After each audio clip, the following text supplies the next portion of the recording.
of 21st century conflict and instability in the Middle East, ISIS, the Islamic State in Iraq and Syria, has emerged in recent years as one of the most violent extremist groups to terrorize this troubled region in modern history. More than just a terrorist or revolutionary group, ISIS has seized control of large transnational territories, destroyed precious antiquities and significant historic sites, raised vast sums of capital through extortion and black markets, and recruited new members from around the world and spread news of its horrific actions through aggressive use of the most modern digital communication technology and social media. All of this against the backdrop of the Syrian civil war, in which there are multiple native and international players, including the United States, and most recently Russia, with multiple and evolving agendas. To help us all better understand what ISIS is and the events and convoluted history that have led to the present state of affairs, TrojanVision has assembled an expert panel of Troy University faculty and staff members whose research and real-world experience shed light on ISIS, the Syrian civil war, and the way forward. Michael O. Slobodchikov is moderator for the panel. Dr. Slobodchikov has published several peer-reviewed articles. His first book, entitled Strategic Cooperation: Overcoming the Barriers of Global Anarchy, was published in 2013, while his current book, entitled Building Hegemonic Order Russia's Way: Rules, Stability, and Predictability in the Post-Soviet Space, was published in 2014. He is an assistant professor of political science at Troy University. He specializes in relations between Russia and the former Soviet states, international conflict and peace, and comparative politics. He is a regular contributor to Russia Direct and has often served as an analyst on Russian relations with Ukraine for BBC World News, as well as Voice of Russia Radio. Hello and welcome. In 2003, the United States invaded Iraq and created a situation where we saw a lot of sectarian violence develop. We had a lot of new groups fighting the United States and its influence in Iraq, such as Al-Qaeda in Iraq. And Al-Qaeda in Iraq morphed into the Islamic State in Iraq and Syria, what we call ISIS. The Islamist militant group that has seized a chunk of land stretching from northern Syria to central Iraq, and it has struck fear into the hearts of leaders around the world. The group began in 2004 and was rebranded as ISIS 2 years later. It was an ally of Osama bin Laden's Al-Qaeda, although they later claimed that Al-Qaeda was not Islamic enough, and it disowned the group in early 2014. It has been proven to be more brutal and more effective at controlling territory it has seized. When it has seized new territory, it has used extortion and other means to gain money, as well as selling oil on the black market, and so it has become very rich doing so to finance the war that it has unleashed on the Middle East. In 2011, civil war broke out in Syria. Bashar al-Assad was under siege by many different groups. The United States has taken a position of being against Bashar al-Assad, but there are many rebel groups fighting, including ISIS, among others. Currently, we have a situation where there are many different governments trying to defeat ISIS, as well as fighting in the Middle East against Assad. The Russians are there to protect Assad and have started fighting and bombing not only ISIS, but also elements that are against Assad, who are allies of the United States. So the situation is very tenuous at best, and the situation is constantly devolving on a day-to-day basis. So today I'd like to welcome our panelists. We have a bunch of experts in the field who can help us to understand more about what is going on with ISIS and with Syria as well.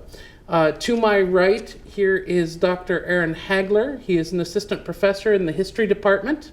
and specializes in Middle Eastern history. He has published peer-reviewed articles and book reviews. He earned his PhD in Near Eastern Languages and Civilizations from the University of Pennsylvania in 2011 and has been teaching at Troy since 2014. He is currently working on a book on the First Muslim Civil War. To my left is Dr. G. Doug Davis, who has published peer-reviewed articles, book reviews, and book chapters. He is an associate professor of political science at Troy University, where he focuses on international relations, Eastern Europe, and European philosophy and theology.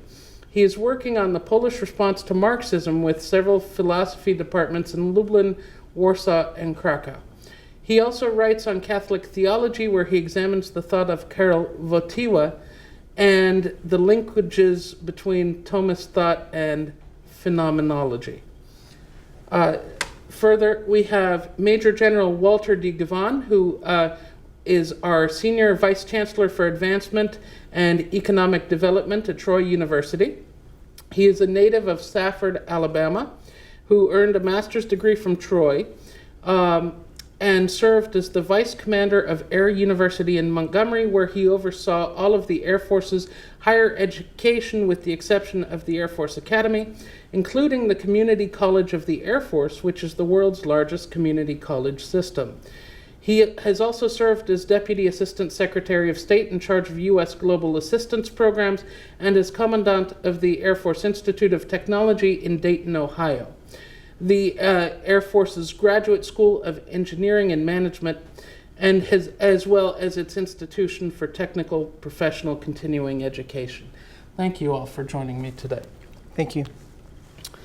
I want to start off with Dr. Hagler and ask that everyone talking about ISIS as being a new threat.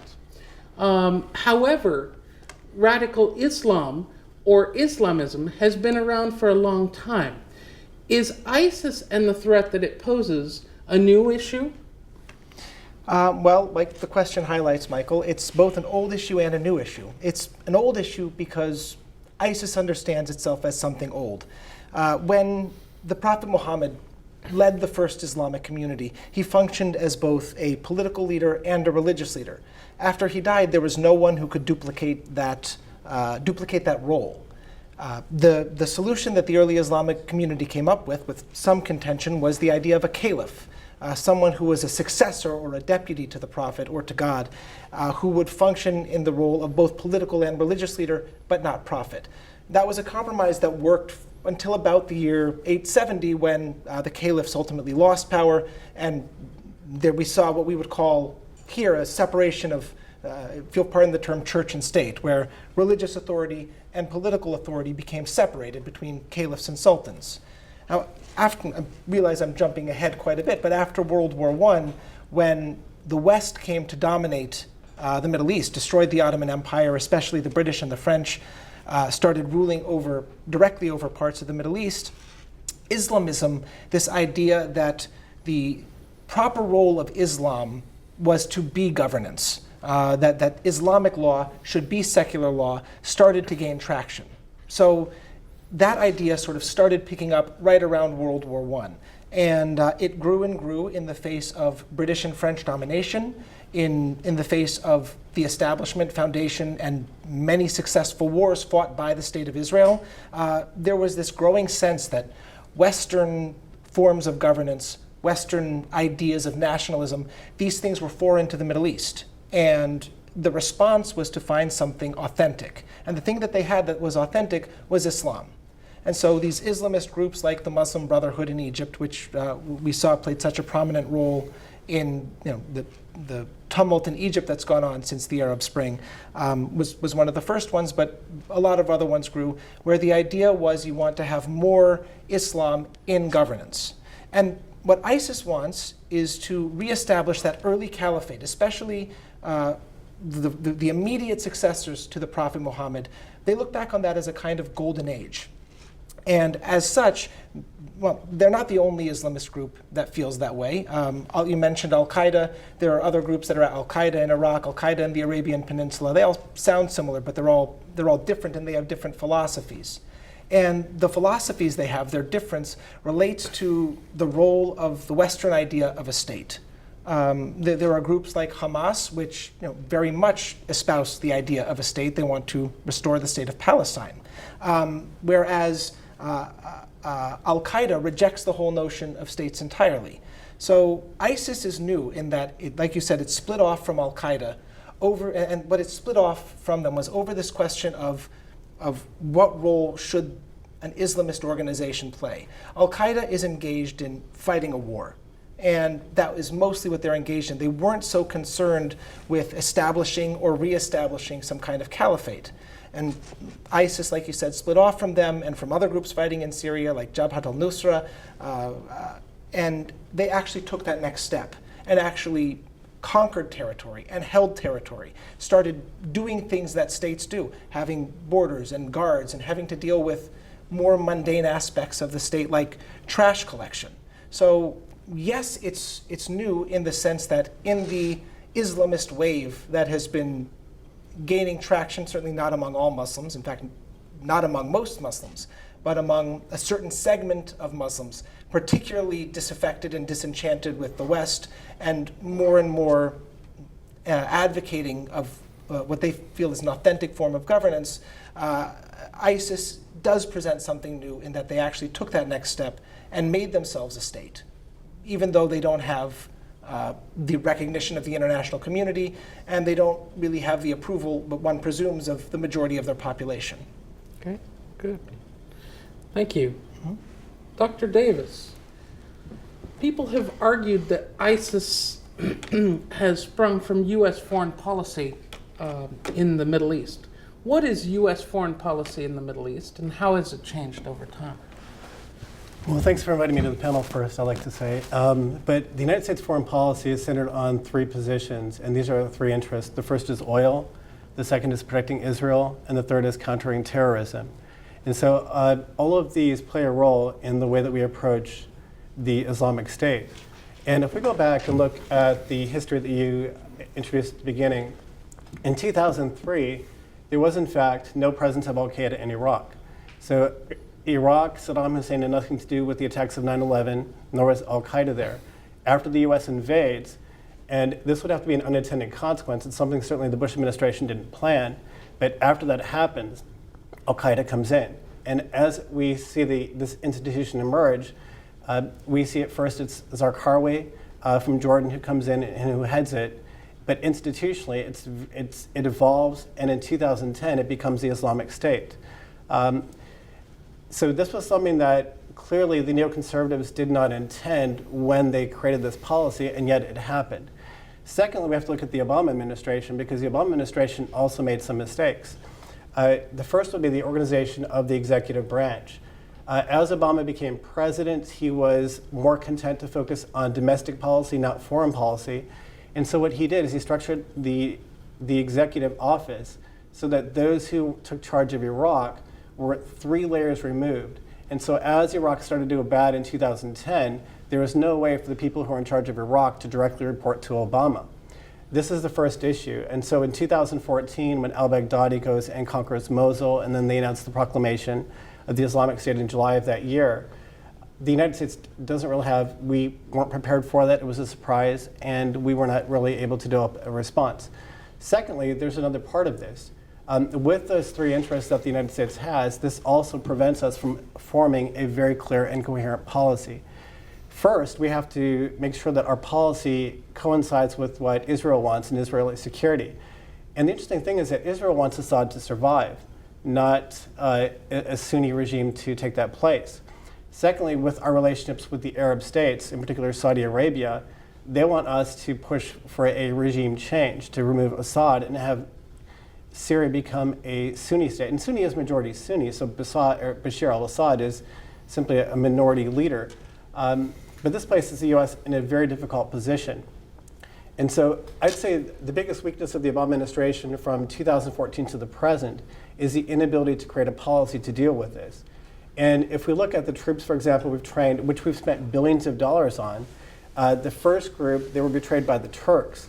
And they ended up actually being given over to the Islamic State. The second group, which was trained last week, ended up surrendering to Al-Qaeda.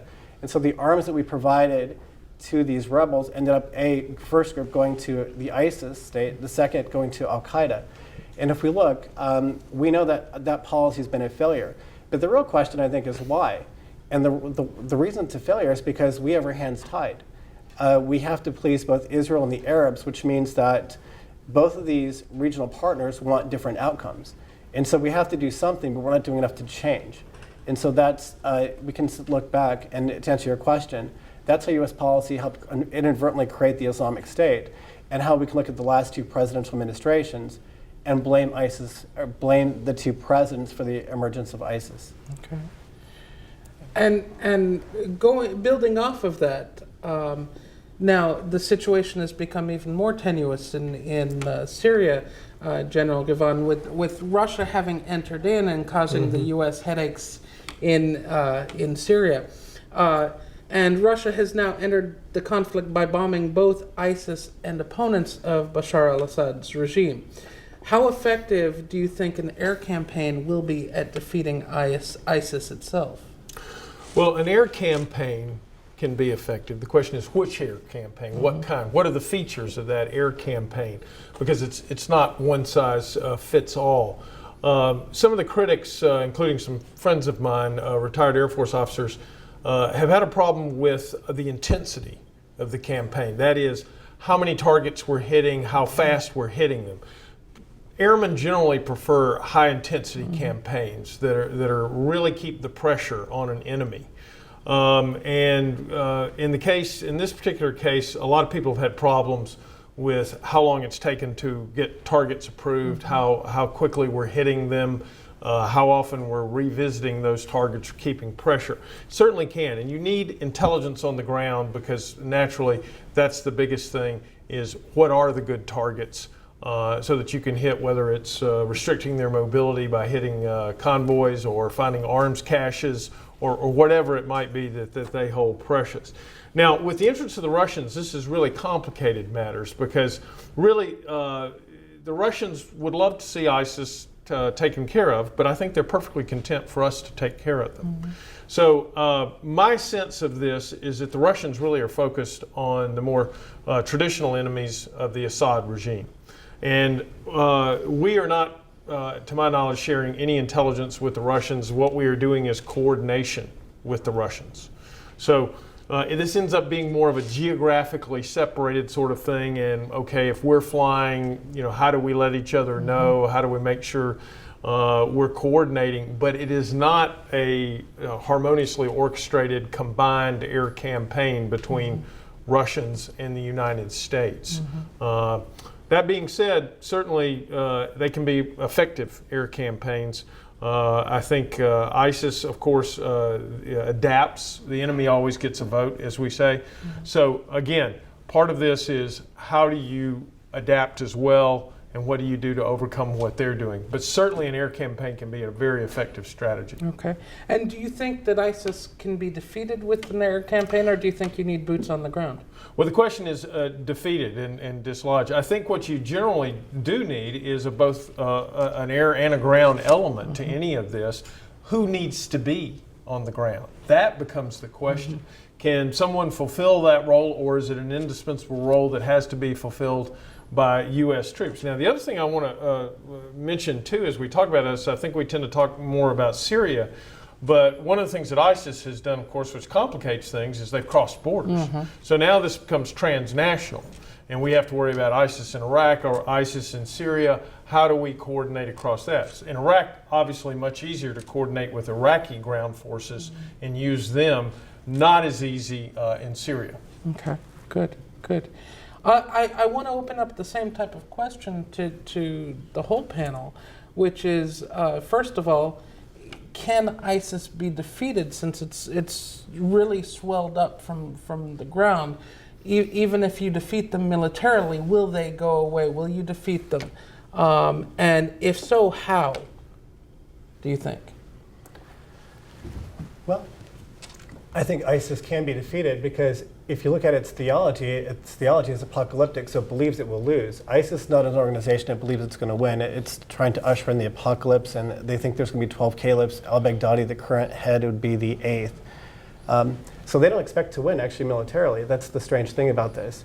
And it will, I believe, falter out because there's no allies, no borders, it can make no agreement. So the biggest enemy that it has in the international system is itself. The question then becomes, and if we're too aggressive at defeating ISIS, the real problem, I think, is there's 30,000 fighters there that have joined the Islamic State with a main army corps of 18,000. Al-Qaeda during its heyday had about 3,000. So if, in fact, the Islamic State is defeated, all these people then go back to the West or go back to other countries and cause, really a lot of havoc. And so it's almost a strategic thing to keep it in place until it defeats itself. It is one of these strange issues, but just defeating it with air power alone, it's not going to happen. I don't believe that'll be sufficient. And the other part of this is it's a much bigger problem for the Arab states than it is for us. Their biggest enemy, first off, would be the Shia population.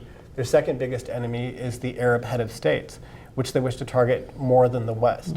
And so I think that's the primary goal, which means that in a sense we're a little bit fortunate in the regard. Al-Qaeda was much more aggressive in targeting us. So we have a different institutional bearing. And I know I jumped around in that answer, but I think that air power by itself can't do it. And I don't think that we're going to stop ISIS with our current policies.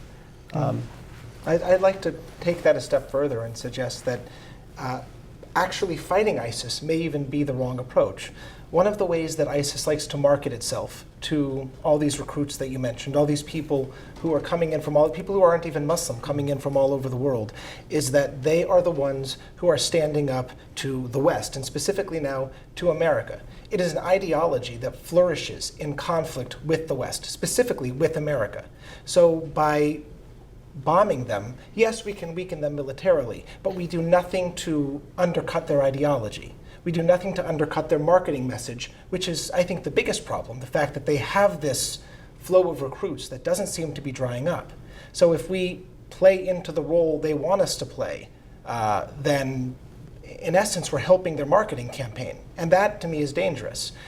That said, I do think there's a military solution to the problem. I just don't know if we're the ones who are in a position to provide it. I think that's the complicated thing. I do think we have to bring military force to bear, but I think we have to be creative in the approaches that we do that.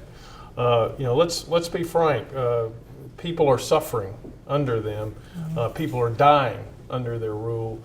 Cultural sites, world cultural sites, history are being destroyed under their rule, and I don't think anyone wants to see that continue. So. It really is a question of creative military strategies, I think. But military part is only one component of any strategy that we would pursue. So just as I would say, no, air power alone is not going to be an answer, but certainly it's part of an answer, and it's a way that we can put pressure on them right now. Ground elements definitely needed as part of this. The air and ground work very effectively together as we bring pressure to bear. But there also is, I think, this larger part of and the difficult problem of how we really coordinate a strategy among a group of nations, in some cases, that have very different perspectives on what needs to be done or how much needs to be done. Well, I think what we need are not just, and again, I'm reticent about whether it should be our troops and our planes doing the bombing. Someone's going to do it at some point, is going to step it up, and probably not the Russians, because ISIS is kind of doing what they want, I think. But what we really need are an army of lawyers and theologians from the Islamic world who can attack the ideology, who can show the ideology to be bankrupt, or as many of my friends and colleagues call it, the un-Islamic state, because so many of the things it does are absolutely counter to what most people, other than them, consider to be Islamic law. That is really the front lines, and that's really what is ultimately going to defeat ISIS, is an ideology. Military, we can rein in these people, but the only way to stop it as an ideology, as a way of thought, is for other Muslims to attack the ideology itself. So how do we get that? How do we encourage other Muslims to attack it as an ideology? We don't. I'm sorry, go ahead. Well, there's two things. First off, there was a successful program of Muslims doing this in Cairo to discredit Al-Qaeda. And so with Al-Qaeda, all the leaders had no theological background, so it was pretty easy to discredit that, just to get someone who's actually studied the Quran, and they could discredit it. With ISIS, we have another problem, because al-Baghdadi, the leader of it, has a doctorate in Islamic thought from the University of Baghdad, which means that he has some religious credentials. And this makes our task a little bit more difficult. I do think it's very possible, but the real people who have to do this are the Sunnis. And secondly, I'd like to say there's one more focus that we really have to really have an answer to before we can defeat ISIS. And that's we have to settle the civil war in Syria. If the civil war in Syria is not settled, there's no way that the Islamic State can be defeated. So it's just, that has to be first. And right now, this is something where, if we're really honest with our own country, we don't really have a policy that can do that. And so we're not really in a condition, and I mean, yeah, we can always pick people off, but we're not going to end ISIS. And I do think there does have to be a military engagement as well, but the reality is that's certainly not enough. Well, and there's so many different elements in the Syrian civil war. It's hard to pick who are the good guys and who are the bad guys, right? The enemy of my enemy of my enemy yes. is still my enemy, actually. Exactly. So I think that speaks to one reason why the U.S. hasn't had a coordinated policy in Syria, because it's hard to figure out how to do it. We want ISIS to lose, but we also want al-Assad to lose. And who do we pick as the proper elements who are fighting him? And I think that makes it very, very difficult. Correct. And we have to also, when we look at the United States, we've had mixed policies and mixed messages about what to do with Assad, because we've had a few trial balloons that have leaked that the future of Syria would be okay if Assad remains in power. And so we're really not clear, although I think that that policy is really dictated by our allies. And so in order to keep our Sunni allies satisfied, in particular Saudi Arabia, Kuwait, Qatar, Bahrain, we have to keep doing what we're doing. But this is not going to solve the conflict. And so we're, in a sense, we don't have a strategy. That has to be the first thing. That's what we lack as a country, a strategy to deal with both the Syrian civil war and ISIS. And the entrance of the Russians, of course, has very much complicated things, because with them coming in and very much looking like they're going to prop up Assad and stand by him for at least the foreseeable future, now that changes the calculation on what really is possible in terms of any sort of transition to a settlement. I think it's going to take a while for that to work itself out, and for us to adjust with our Sunni allies and to understand what really is the art of the possible here. Great. Well, I know that we obviously haven't resolved everything here on this in this panel, but I really appreciate everyone joining me and certainly making it clear as to what is going on, even if we haven't resolved the crisis ourselves. So I want to thank the panel very much, and I know that this is an evolving situation, and I know that we'll probably have to meet at least once more, if not a lot more often, as events unfold in Syria as well as with ISIS. And so I think this is something that will evolve a lot more in the future, and we'll see what happens. So thank you very much for joining me today. Thank you.